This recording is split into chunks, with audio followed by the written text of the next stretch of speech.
that scrimmage, really. Yeah. Shaq Thompson kind of stole the show there, only really 3 carries, but I know we've asked you every which way about him as a two-way guy, but surprise you when you see him get the ball and he goes, 75 yards like that?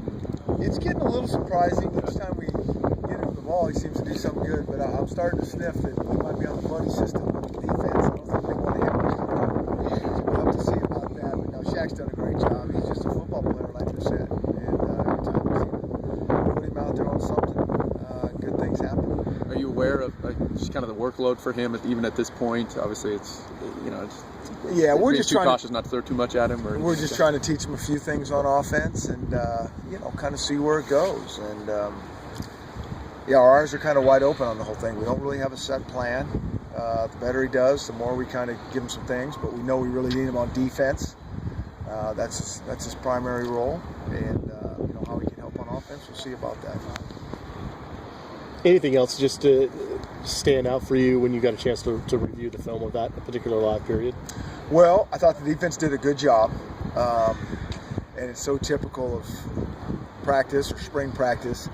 Defense does a really good job. You come out to next practice, and they don't do nearly the job they need to do. We got to learn to compete at a consistent high level all the time, and today wasn't what we needed.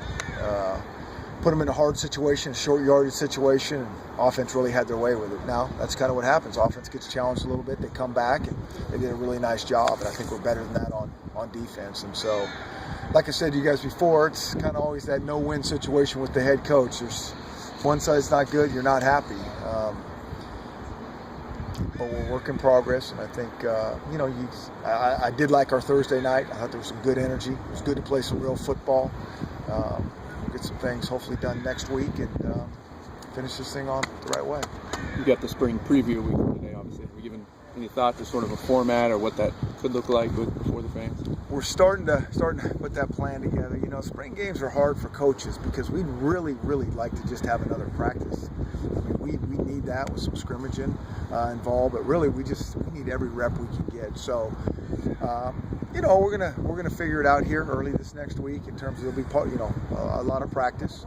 There'll be some fun things, and we will do a little scrimmaging as well. So, I think the ideal situation is when you have enough bodies and you can draft teams and divide up. And since I've been coaching or the head coach, I think we've had the luxury one time to do that, and I think the players like it. Everybody likes it. It's just very hard when you've lost the seniors. You got some injuries. You don't have those new freshmen here to fill the numbers. So, but it'll be a good day. Brian Clay's gotten quite a few reps at safety. He's a name that maybe a lot of fans haven't heard. Just what you've seen from him. Yeah, I think Brian's done a really nice job. I didn't know about him before we got here. I think he was kind of a little under the radar, redshirt guy, and transfer redshirt. And he's been a fun guy to coach. He's got a great demeanor about him, really good attitude, and he's getting better every day out here. He comes to work. He's one of those guys who shows up focused, ready to get better, and it's a pleasure to be around.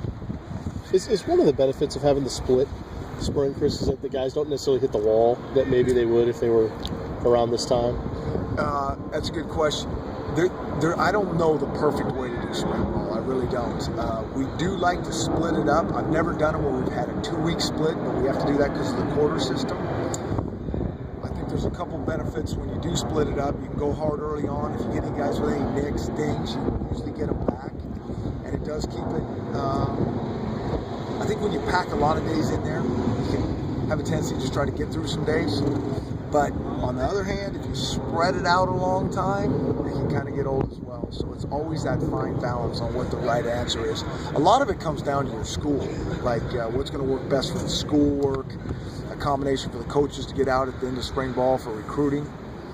And so I think, we analyze as we go along. I think we'll do some version of that that we've done this year, next year. I don't know exactly the days yet, whether it's 6 practices, 5 practices, 4 practices, go on break and come back and finish up this month. Overall, which side do you think has made the most progress, offense or defense, and why? That's another really good question, and that's hard for me to answer right now. it's one day I'll say, yeah, the defense is really coming on and made more plays than the offense, and then like today we come back and it was a different story. I think both sides are making strides. There's a lot of teaching. We'll get to playing football a little bit more in the fall, a lot more in the fall, but I'm talking about fall camp. A lot of fundamentals being taught, a lot of schemes being taught. I know everybody likes to just go out here and throw the ball out here and scrimmage the whole time, but we just don't think that's the best for our development right now. One or two things with the quarterbacks we've liked their progress since March 4th, or even little things you can point to where they've made some strides? I think that they understand what we're doing pretty well. I do. I mean, I think that the schemes, that they understand it, and now it's just a process of making decisions faster. I think there's a lot. Hey, that's a good decision. The ball needs to come out quicker. You need to see that and make that decision quicker. So I think there's been a lot of progress on those two guys kind of understanding what we're doing. Has either one of them separated themselves at all, and would you tell us if they had? Yeah. Probably no, I wouldn't tell you. And, I don't think it's even really time for us to sit down and say, hey, this is the guy. We just need to keep competing and letting everybody getting better. Are you expecting to get John Ross back next week? Yeah, we are. We told him he's going to be here. He's got the sniffles, and sometimes the sniffles keep you out. So, yeah. It's good? Yep. All right, guys.